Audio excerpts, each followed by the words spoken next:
Bismillahirrahmanirrahim. Assalamualaikum warahmatullahi wabarakatuh.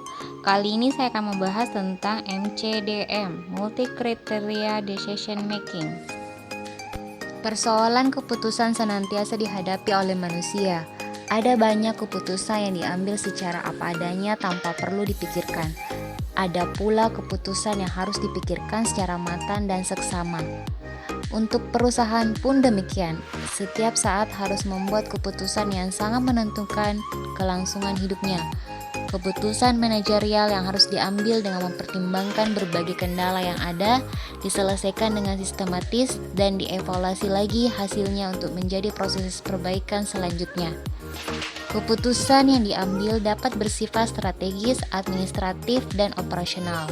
Kali ini saya akan membahas tentang mengambil keputusan secara MCDM. MCDM, Multi Criteria Decision Making, proses pengambilan keputusan multi kriteria yang sederhana. MCDM terbagi 3. Yang pertama, dominasi. Bila salah satu alternatif mendominasi alternatif yang lain untuk semua kriteria keputusan yang telah ditetapkan. Yang kedua, leksikografi. Bila salah satu alternatif dapat memenuhi kriteria yang diprioritaskan. Yang ketiga, penghampiran atau tingkat aspirasi. Bila salah satu alternatif dapat memenuhi kriteria minimal yang disyaratkan. Tolak ukur untuk kriteria contohnya lebih besar lebih baik, lebih akurat lebih baik, lebih kecil lebih baik. Oke, kita kembali ke contoh soal. Ada 2 lokasi alternatif, Sidoarjo dan Mojokerto, dengan 3 kriteria, harga, luas, dan jarak dari Surabaya. Nilai hasil atau gain setiap sel misalkan sebagai berikut. Sidoarjo harganya 560 juta rupiah dengan luas 2.500 meter kubik dan jarak 30 km.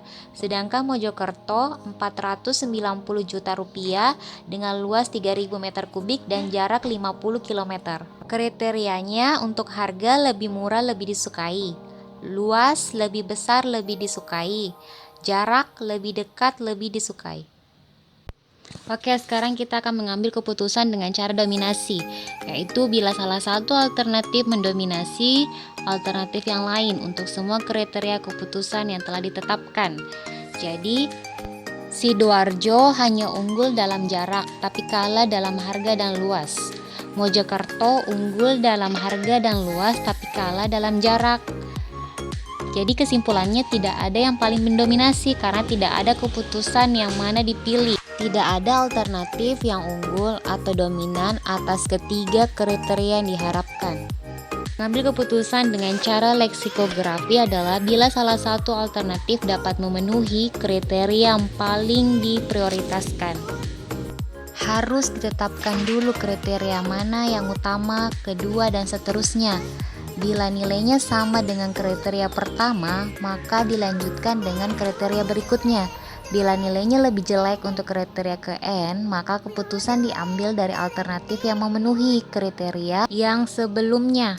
Jadi keputusan bisa ditetapkan bila alternatif telah memenuhi kriteria yang telah diprioritaskan. Misalkan, luas yang paling pertama, Mojokerto lebih baik lebih daripada Sidoarjo. Yang kedua, jarak. Sidoarjo itu lebih baik daripada Mojokerto. Harga dan luas. Mojokerto terpilih cukup dari kriteria harga dan luas. Yang ketiga, tingkat aspirasi atau penghampiran. Tetapkan dulu kriteria yang harus dipenuhi, kemudian pilih alternatif yang memenuhi semua tingkat aspirasi atau target. Jadi misalkan tingkat aspirasi yang diharapkan harga kurang dari atau sama dengan 600 juta, kemudian luasnya lebih besar atau sama dengan 2.500 meter kubik, jaraknya kurang dari atau sama dengan 40 km. Dengan memperhatikan nilai tingkat aspirasi dari ketiga kriteria, maka yang terpilih adalah dari segi harga, Sidoarjo dan Mojokerto memenuhi syarat. Dari segi luas, Sidoarjo dan Mojokerto juga memenuhi syarat.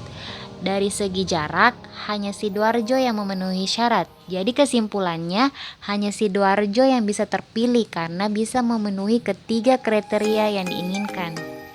Jadi untuk mempermantap lagi, silahkan adik-adik coret-coret MCDM ini ya.